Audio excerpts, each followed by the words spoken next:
هاوڵاتیانی هەرێم چەندین ساڵە گیرۆدەی دەیان قەیرانی دروستکراوی دەسەڵاتدارانی هەرێمن و تا دێت قەیرانەکان و برینەکانی سەرجەستەی هاوڵاتیان و فەرمانبەران قوڵتر دەکەنەوە.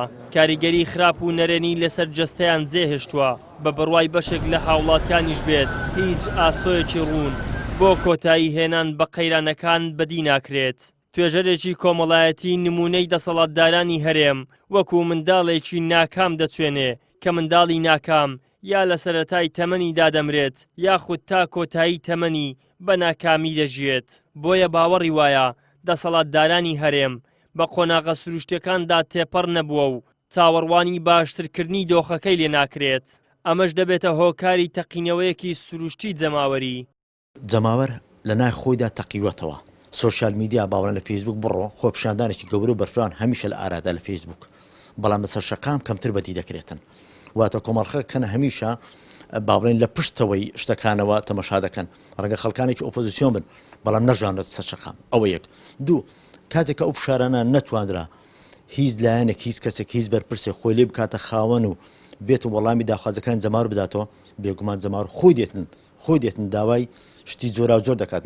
ڕەنگە داوای ڕوخان بکات، ڕەنگە داوای گۆڕی بکات، ڕەنگە داوای چاکسازی بکات، ڕەنگە هەر داواشی دیکە.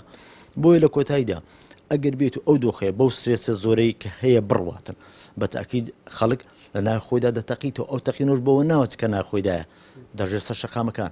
ئەی ڕۆژانە دەبێت خەڵکانەکەی خۆی کوشتیە کە من پێم وایە خراپترین دۆخ ئەوەیە کە مرۆڤ پەناباتە بەرخۆ کوشتن یا کوشتن. لەبەرەوەی دەسەڵاتدارانی هەرێم بە قۆناغە سروشتیەکاندا تێنەپەڕیبن، واتە قۆناغە سروشتەکانی نەبرگە وەک مناڵێک بە ناکامی لە 6 مانگی لەدایک بێت تا ڕەنگە بمریتن، ڕەنگە تاماوە بە جۆرە ناکامی دەژیتن. دەسەڵاتدارەتی هەرێمی کوردستان لەوەتی هەیە بە قۆناغە سروشتەکاندا تێنەپەڕیە.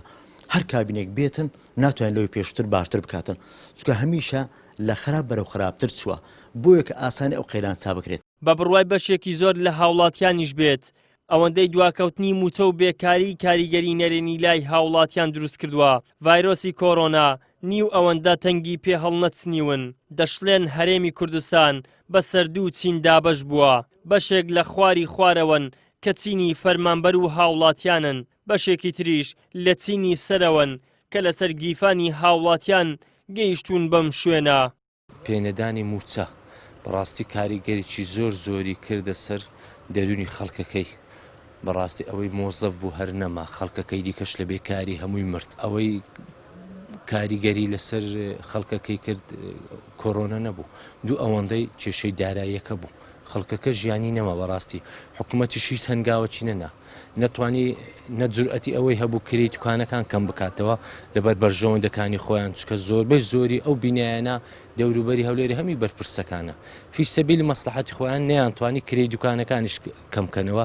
ژیانی خەڵکەکەی هەمووی هاتیتە خوارێ، ئەنی خەڵک لە لێواری ژیان و مردندایە. بەڕاستی لە هەرێمی کوردستان قەت وەسط نەبووە، تەبەقات هەبووە، تەبەقەک لەژێر پێی بووە وەکو کۆیلە لە بەیانیەوە ئیش دەکا تا ئێوارە دەیخوا هیچ نامینێت. طبقەتش لەسەر سەرەوەیە، هەتا ئەوانە ڕێگەیان جیاوازە، قوتابخانەیان جیاوازە، خانوبەریان جیاوازە، خەدەماتی کارەبایان هەموو شتەکیان جیاوازە. طبقەی وەسەط نییە لە هەرێمی کوردستان.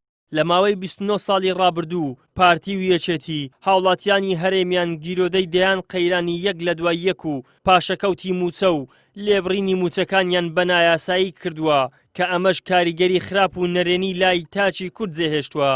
بە جۆرێک هاوڵاتیان تووشی دەیان کێشەی دەرونی و بێزاری و مەلەلی بوون. بە بڕوای چاودێرانیش بێت لە ئەگەری باشتر نەکردنی دۆخەکە تووڕەیی هاوڵاتیان و جەماوەر بە دوای خۆیدا دەهێنێت. ئیدریس محەممەد، کەناڵی ئاسمانی پەیام، هەولێر.